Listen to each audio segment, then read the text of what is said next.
is that if you ever want to meet a great bunch of people, hold a hemp building event. That's what happens. It seems to attract everybody like some sort of strange magical force. Thanks very much, Steve. First off, I want to say thank you for Anthony. It was very moving, and I just feel like we should say, like he said, it's exactly the vision, and it's marvelous to be in a room full of people where we found our people, and we could almost all say the same kinds of things, and I think our visions are so in alignment. So thank you for setting the tone and opening up our hearts. I wanted to take the mic first to introduce my partner here, Jason. Many of you know him, and he's a very humble man, so I'd like to boast for him for just a moment and say, in 2000, the year 2000, we developed a material, and we thought it was pretty cool, and we went out on a risk, on a limb to create a home out of something with hemp, and thought the word crete was pretty cool. The bankers would like it, looked like concrete. And we were very excited to build, I think it was the first hempcrete home, potentially in North America, but put up your hand if I'm following, because I think we were the first. But we were very excited to find out a couple of years later that Steve was like, they'd already written a book, and we felt like we found someone that we could connect with. So since 2000, we've been building custom homes all around Western Canada, Alberta, and mostly Alberta and BC. And just in the last year have changed our focus a little bit. Jason is the visionary. He is the inventor of our projects, and I just want to pass the mic over to you. All right. Thank you. So we're going to do, this is the first time we've spoken together, so hopefully we'll do a little dance. We'll do a little dance every time we change the mic. But I have a question I usually ask at events that I talk to at the Canadian Hemp Trade Alliance or other events, and I want to know how many people here live in a hemp home right now. If you put up your hand. And I have to put my hand. So, yeah, and how many people would like to live in a hemp house? There we go. And so now my big question for everybody is, how many people want to be living in a hemp house in the next 2 years? Wow. So I want to say that if you hear, like a very famous person from India said, that be the change you want to see. So all the hemps that just went up, that could make a change for all the people who want to build in hemp in North America. When your neighbors see how comfortable you are, and that this is really important. So I hope in 2 years when we all meet again at the next. Isn't the next one in 2 years? Or Steve shaking his head. So at the next event, I'd love to say, hey, we're all living in hemp houses of some type, and creating that change and making the example for the building industry and the politicians and all those people that are resisting change. So next slide, please. Yeah. So this is just some of our houses. I'm going to quickly go through it. And the next slide, please. This is our first prototype. We've been building these houses and experimenting with different types of hemp. And next slide. And that's our first house that we did with a company from Eastern BC called Mandela Homes they do the structure as a prefabricated house. So we added our Hemprete to it. It was very, very cool build. And that's our current house now that we're living in. So we've lived actually in 2 hemp houses. And so we came to the idea of our current business. So about 18 months ago, we quit. I was traveling around and building like a lot of the hemp builders do. And so we came to the idea that we could build a product that would be acceptable to the marketplace on large, and become that change and make it accessible for people in streets. So I'll do my dance and pass it. Next slide, please.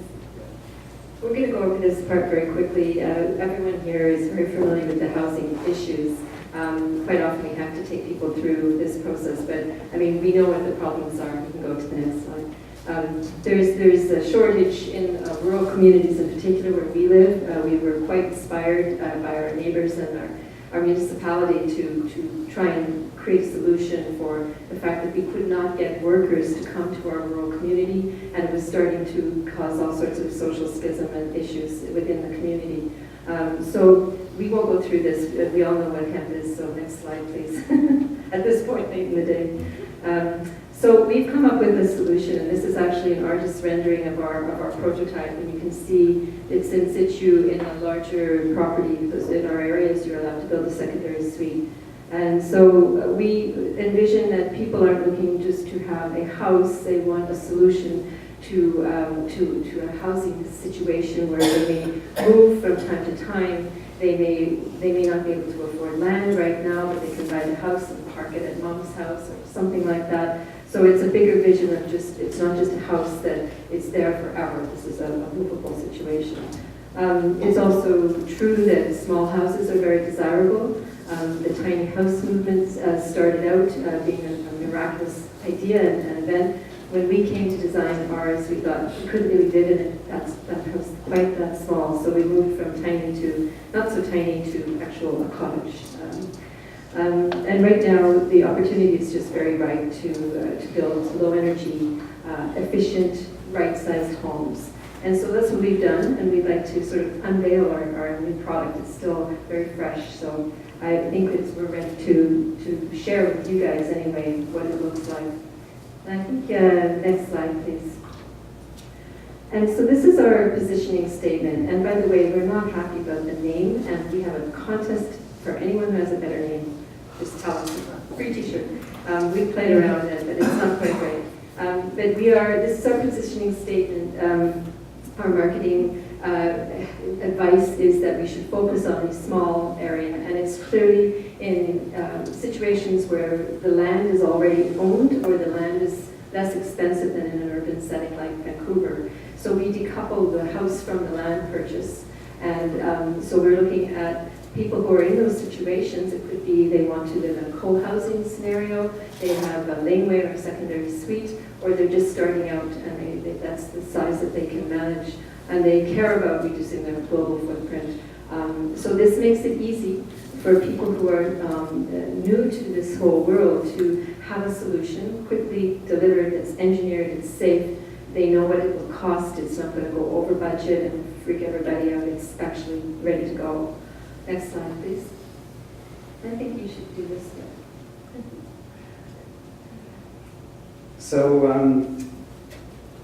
the decoupling the house from the land is one thing, and also the portability of the house is another. Another aspect is the fact that the house can be adaptable. So, and forgive me if we've got a lot of builders in the room, I think, or technical people. If I get too geeky, just wave at me and tell me to move, carry on. If I get too technically oriented. We've added a lot of pre-built components and a lot of internal possibilities for the structure.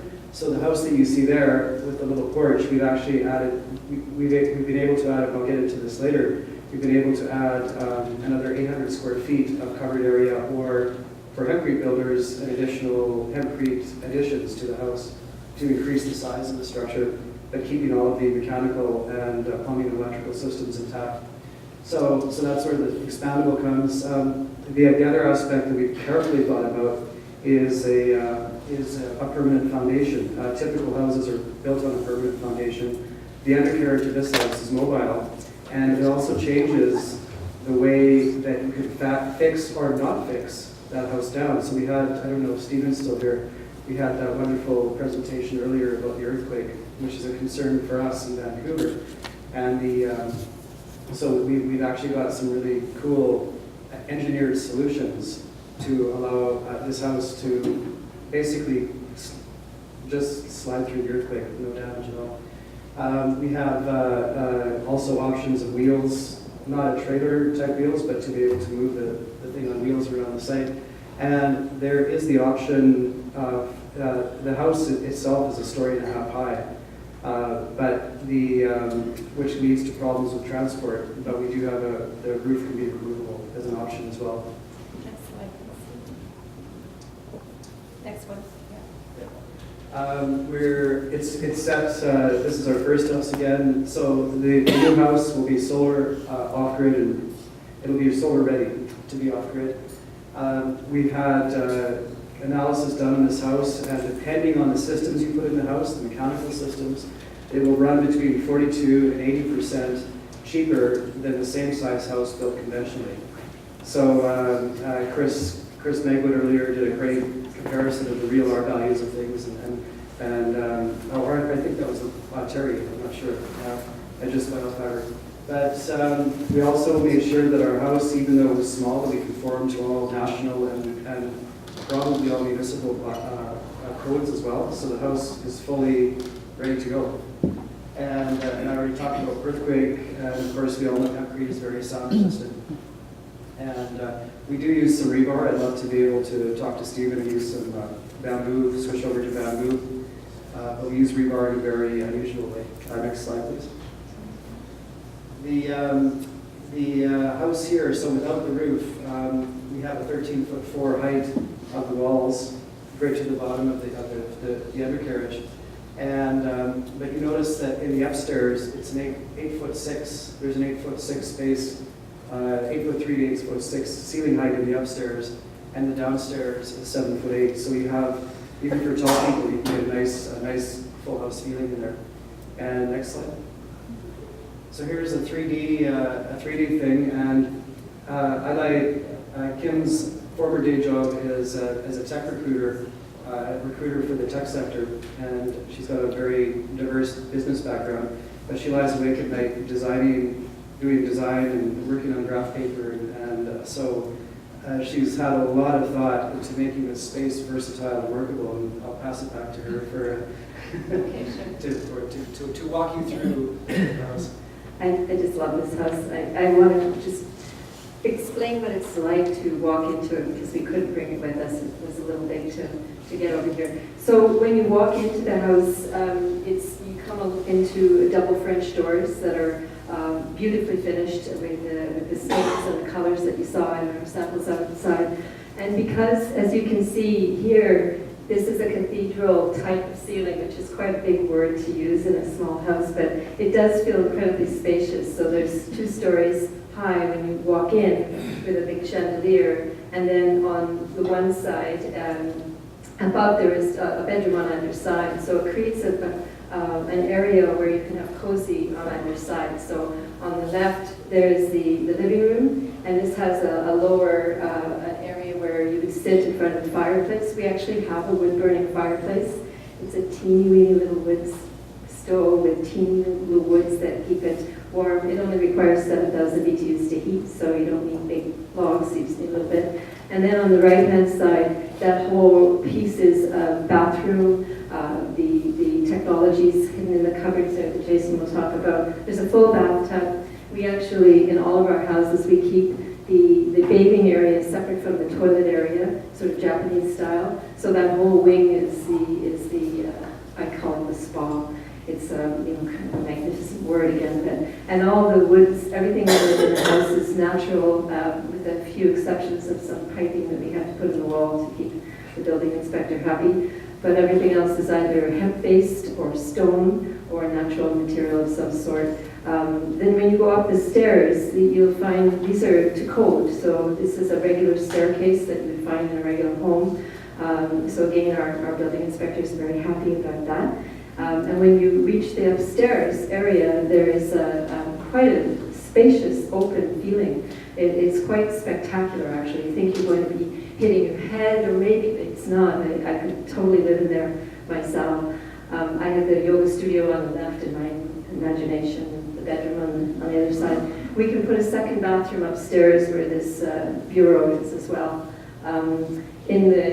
We have 2 houses that are currently at lockup on our island home in Western Canada. We call them Thing 1 and Thing 2, so any Dr. Seuss fans will understand that. And this is Thing 2, and we could certainly have 2 bathrooms, as I say.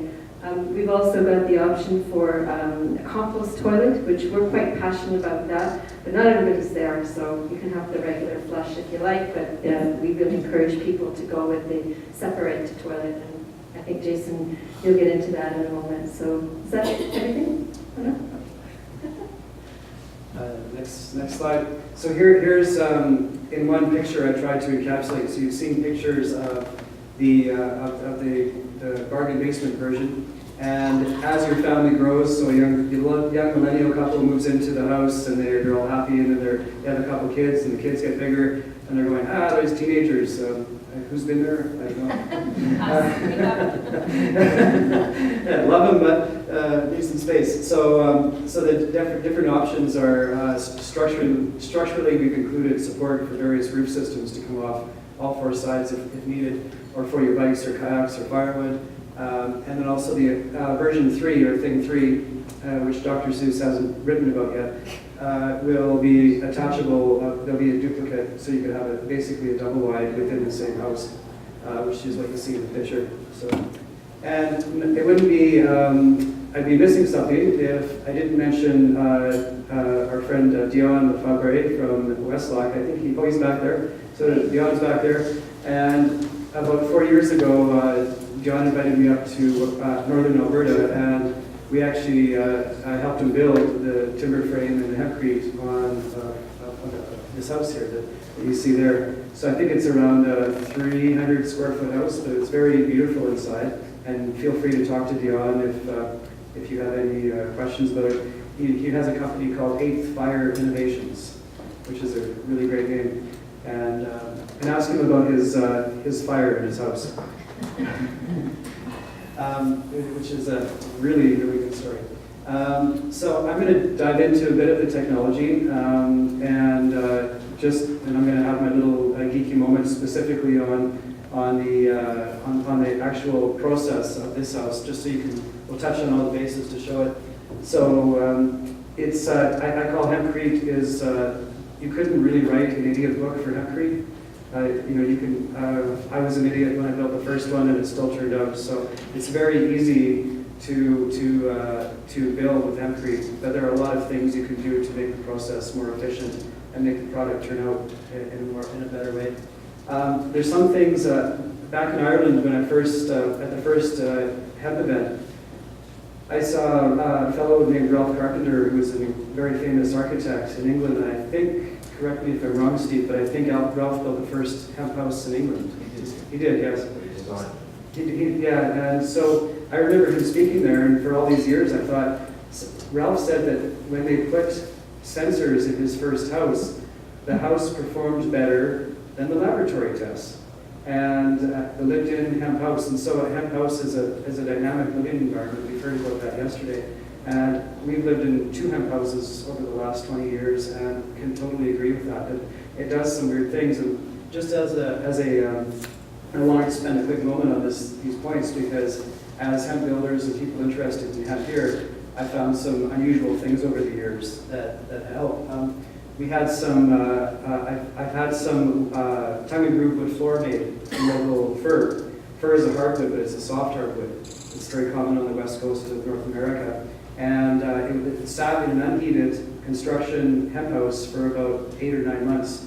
And I was worried that it was going to do some weird things, and when we install it, a lot of times with fir, there'll be cracks between the tongue and the groove that always have to be vacuumed out. And we've had virtually zero cracking. And what we found is that somehow the hemp and the lime combination stabilize wood. And so I'd like to do some more experimenting on that.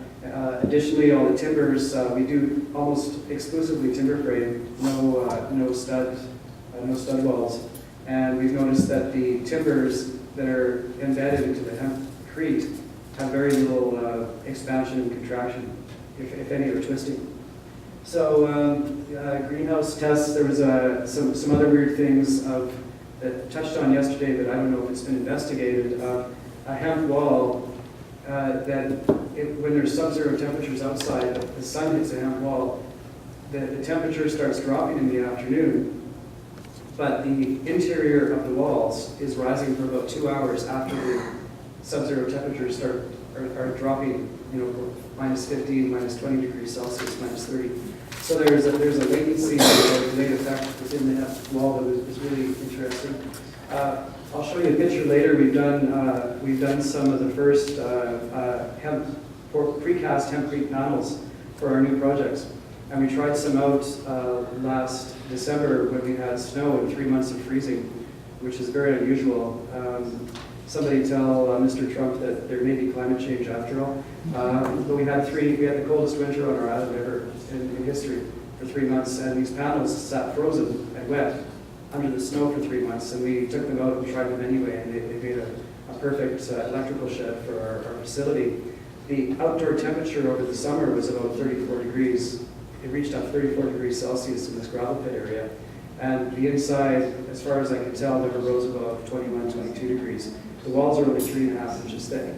So I'm kind of curious how that is actually possible. But it did work. So the Hemprete preserves wood as opposed to decaying wood, which for regular carpenters or if you're a regular builder, that's something you have to get over.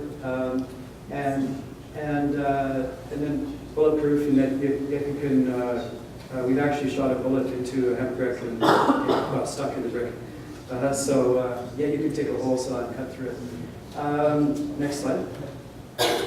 So we'll skip this one. We've seen this picture here, yeah. So that's just an artist rendering of our little modular house. I'm going to just skip through this. This is where we bring in the technology. So the technology enabled housing solution is the wonderful word, the wonderful terminology that Kim came up with, and which we'll touch on later. So our engineer that we've had to design the heat load calculations for this 600 square foot house, for our climate on the West Coast, including our recent cold weather, he said it was around 7,000 BTUs to heat. A typical large 2,000 square foot house is around 70,000 BTUs they call for. So the engineer told me, but he wouldn't write it down on paper. I asked him to. He thought we were probably around 3,500 BTUs. But with the data that he had, he was more comfortable with going to 7,000. So we've had to adjust all of our heating to that, our heating systems to that range. We've had consultants work with us to design a bronze, silver, gold level of choices for clients. Basically, the more money you want with the green industry, the more money that you spend, the higher performance you're going to get. And so on the table one there, you see, we'll just go back there. On table one, you see the average consumption, percentage of consumption for different areas. With the lowest level of our house would run at 58% of the average load for a regular house. That's with the cheapest version of that. Okay, next slide. And then here he gives his on-grid and off-grid versions.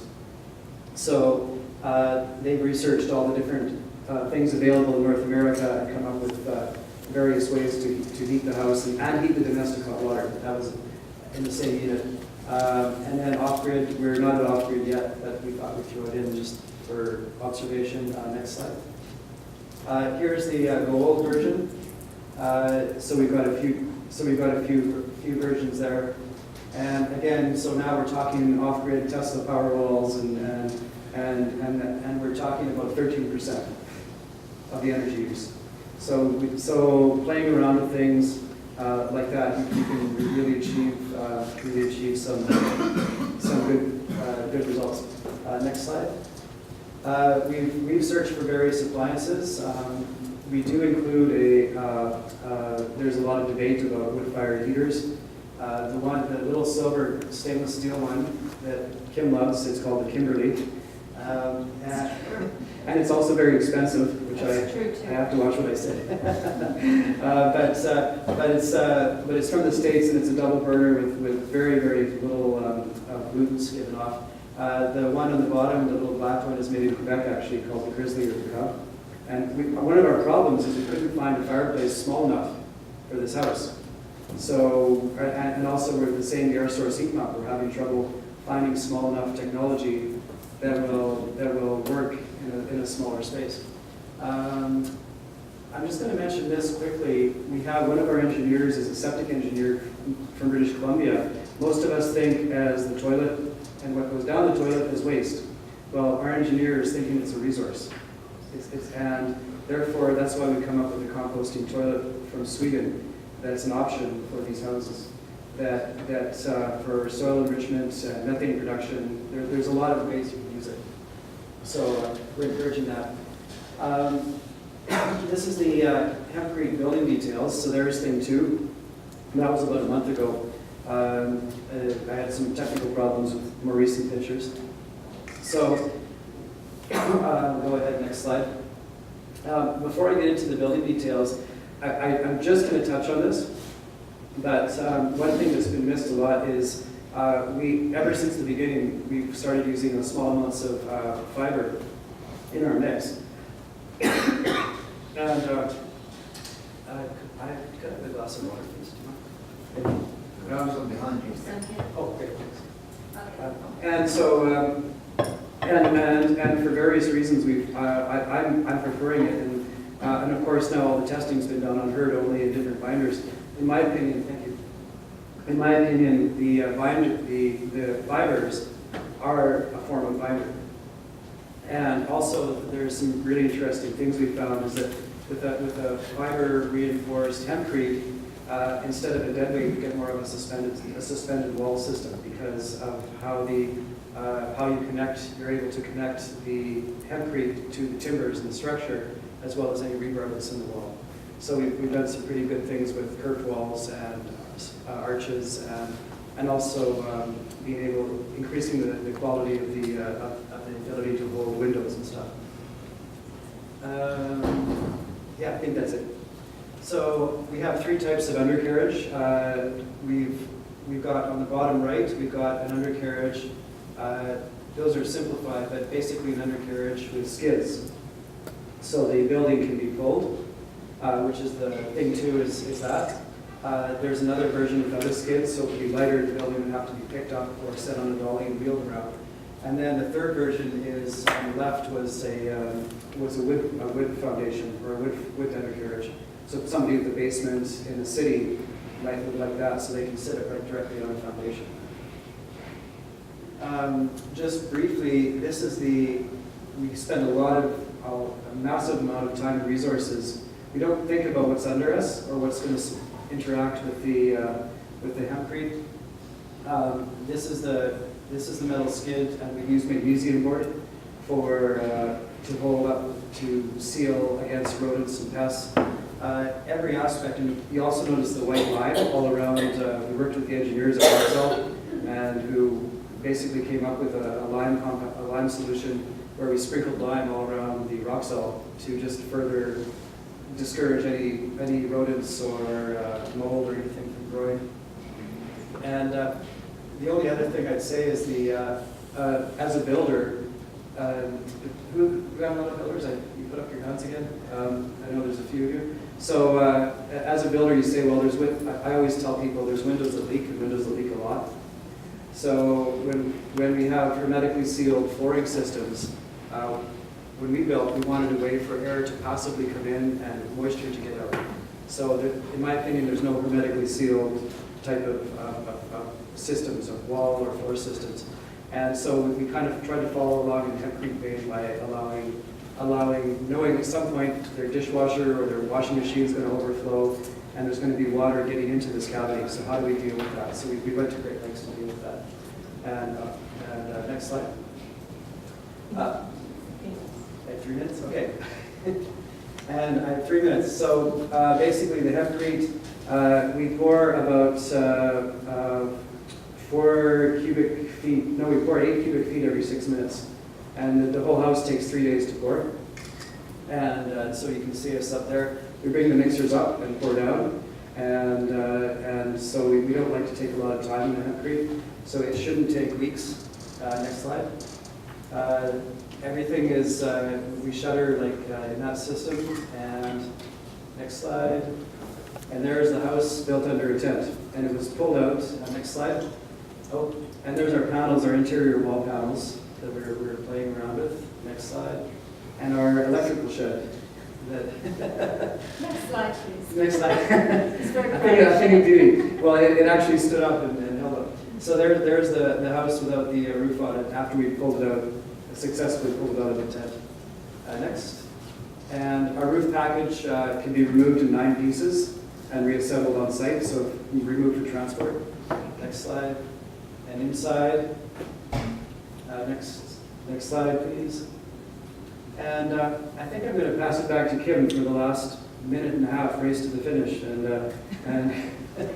we're kind of talking about, so that's what we've been up to for the last 18 months, and it's been quite a run, and we're thinking, we're ready for the next phases now, and how we can come and make a change. We're very much, as Kim said, we're very much in alignment with everybody here. And we're all here because we want to make a change and do something better. So I'll pass it back to Kim. Next slide, please. So we are, actually there was one before that I thought, but anyway, we are in a clean tech accelerator, and I don't know if anyone knows what that means, but as someone within the technology sector for the last 30 years, there are places you can go to be accepted by organizations that are partially government funded that give you research help, give you credibility, help you arrange financing, marketing, etc. And this was quite a revolution to have a hemp house accepted into a clean technology incubator.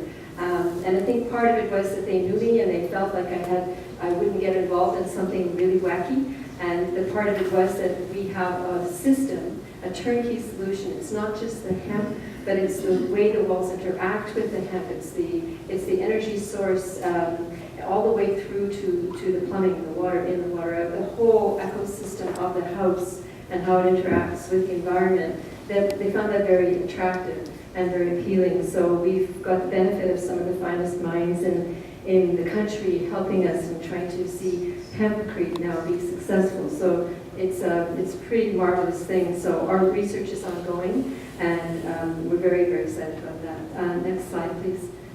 And our vision is that what we're looking for is strategic alliances. We need people who build with hemp that might be interested in perhaps working with our plans, setting up a hyper-local kind of scenario where we can come into your community and set up a facility where you could become a partner and start cranking out some of these for your clients in your own region. There's a number of ways that could happen. It could be us actually putting, as I said, production facility here, or we could have the parts sent to you in a container, pre-assembled, sort of set up in the container, and then come here and just help you put it together the first time and then show you how to do it. So it's a bit of a teaching, training, franchisee hyper model that we're thinking of, and we're really open to feedback on that. But this is a very big vision for us to be holding, and we'd like to invite people to give us feedback, come up with some ideas where we should go with this next. We're also looking for research partners, and the builders that know about hemp would be a fantastic place to start. So that's pretty much it. I think we really are very keen to bring this to the world, and as Jason said, that this community is a source of strength and excitement for us. So thank you so much for having us and for listening to our story.